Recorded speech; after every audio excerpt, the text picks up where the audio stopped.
She is a monster. Don't believe it. She's just pretending. And now she is over. Ada masa ketika tawa Ellen DeGeneres adalah suara yang paling dikenal di dunia hiburan. Suara itu menular, ceria, penuh energi. Tapi siapa sangka suara yang sama itu akhirnya berubah menjadi simbol kemunafikan. Setiap kali dia bilang, Being kind also has great benefits. "Be kind to one another," dunia percaya dia sungguh peduli.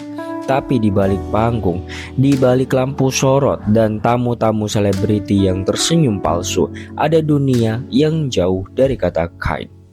Tahun 2020 jadi titik balik. Saat pandemi bikin semua orang di rumah, dunia malah buka mata tentang Ellen. Ternyata bukan orang yang dia klaim selama ini.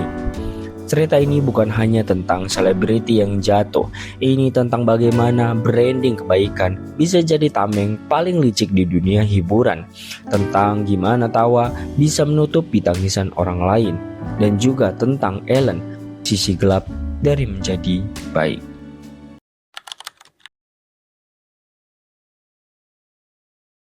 Thanks very much, this is exciting. Sebelum semuanya berantakan, Ellen adalah simbol harapan. Dia mulai karirnya di dunia stand-up komedi tahun 1980-an. Tampil di bar kecil di New Orleans. Gayanya ringan, cerdas dan relatable. Suatu hal yang jarang di era tersebut. Dia gak cuma lucu, dia juga pintar. Di tahun 1986, Ellen muncul di The Tonight Show starring Johnny Carson. Dan itu bukan hal yang biasa. Carson jarang banget manggil komedian baru untuk duduk bersamanya. Itu tanda besar bahwa dia bakal jadi seorang yang terkenal. Dan benar saja, Ellen makin dikenal, dapat sitkomnya sendiri. Ellen di tahun 1994. Tapi di sini dia bikin sejarah, bukan karena lucu, tapi karena berani. Episode legendaris The Puppy Episode itu momen ketika karakter Ellen dan Ellen sendiri di dunia nyata coming out sebagai gay di TV nasional. Tahun 1997, waktu itu belum ada yang berani ngomong soal orientasi seksual di depan publik, apalagi di Amerika yang masih konservatif. That I was gay. Karirnya sempat hancur setelah itu. Stasiun TV menolak, sponsor kabur, bahkan Hollywood menutup pintu. Tapi Ellen nggak menyerah.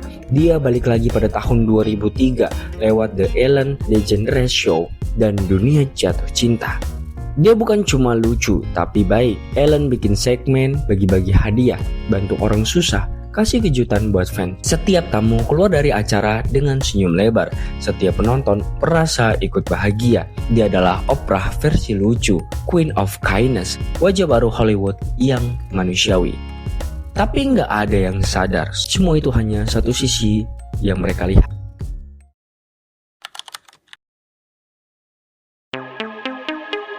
Di puncak karirnya, Ellen gak cuma komedian, dia adalah brand. Tahun 2010-an, dia udah kayak institut sendiri. Rata-rata rating acaranya 4 juta penonton per episode.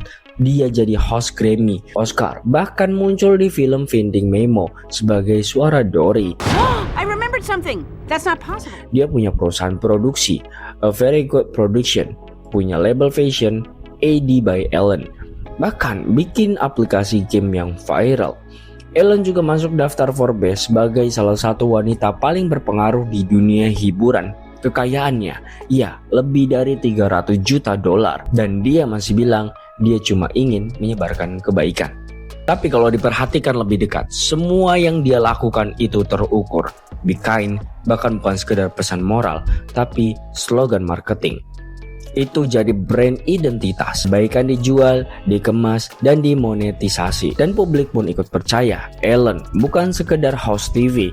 Dia seperti simbol kebahagiaan Amerika yang dibuat-buat. Senyum abadi, baju biru, tawa keras, musik upbeat, dan kamera yang selalu memujinya. Tapi seperti biasa, semua hal yang terlalu sempurna, ada sesuatu yang pasti nggak beres.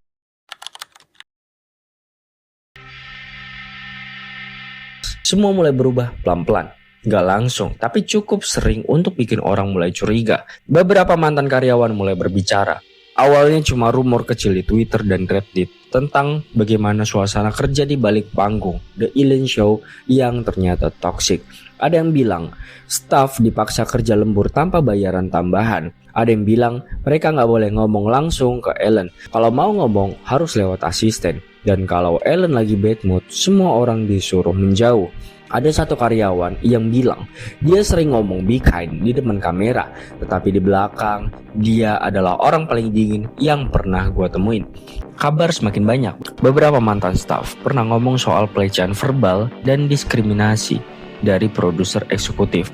Sampai akhirnya tahun 2020, BuzzFeed News merilis laporan investigasi besar-besaran. Artikel itu pun meledak. Puluhan mantan staf ngomong soal budaya kerja yang beracun. Ellen langsung kena imbasnya. Selama bertahun-tahun dia jadi simbol kebaikan. Tapi tiba-tiba semua orang sadar, mungkin itu cuma ilusi.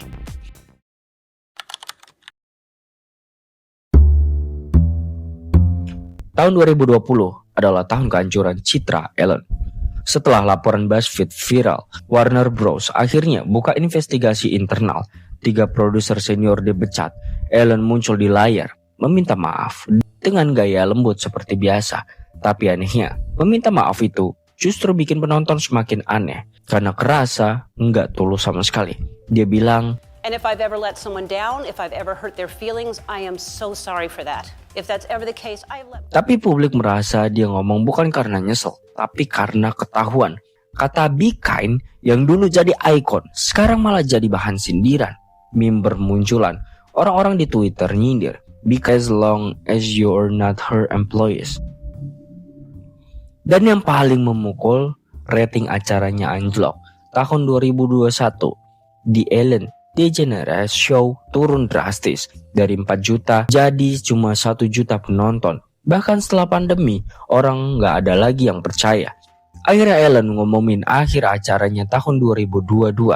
Setelah 19 musim, ia bilang, ini waktunya berhenti. Dunia tahu kalau dia itu nggak berhenti. Dia tersingkir. Kita suka percaya sama orang baik di TV, di YouTube, bahkan di Instagram. Kita suka tawa yang sangat hangat, senyuman yang kelihatan tulus. Kita suka merasa bahwa dunia hiburan punya sisi manusiawi. Tapi Ellen DeGeneres tunjukin realitas yang pahit. Kadang kebaikan bukan nilai, tapi justru itu strategi. Slogan be kind dijual seperti produk skincare. Kemasannya lembut, tetapi isinya kadang bisa bikin luka. Mungkin dia bukan monster, mungkin dia juga korban dari industrinya sendiri. Industri yang memaksa orang untuk selalu tersenyum, bahkan ketika dia udah gak kuat lagi. Tapi tetap saja kita gak bisa nutup mata. Tawa Ellen yang dulu terasa menular, sekarang kedengarannya pahit. Dan ironisnya, dunia baru sadar bahwa kindness tanpa empati cuma ilusi. Ellen pernah bilang, I stand for equality. Tapi ketika orang-orang di bawahnya disakiti, dia cuma diam. Ketika kekuasaan bikin dia buta, dia tetap tersenyum di depan kamera. Kadang, wajah paling ramah bisa menyembunyikan tangan paling dingin. Dan dunia hiburan sekali lagi membuktikan satu hal. Di balik tawa selalu ada luka yang tak terlihat. Mungkin cerita Ellen bukan sekedar tentang kejatuhan seorang komedi, tetapi tentang bagaimana dunia ini bisa menghukum orang yang berani tampil sempurna. Karena dunia yang haus citra, kesempurnaan adalah dosa paling mematikan. Mungkin sekian cerita dari Ellen, dari kebangkitan hingga kejatuhannya. Apa pendapat kalian tentang kisah dari Ellen ini? Tulis komentar. Jangan lupa buat like jika kalian suka sama video ini. Jangan lupa juga buat subscribe agar kalian gak ketinggalan video selanjutnya. Gue Blue Marv, sampai jumpa di video selanjutnya. Till next time. Better place. Thank you so much for being on this journey with me. I feel the love, and I send it back to you.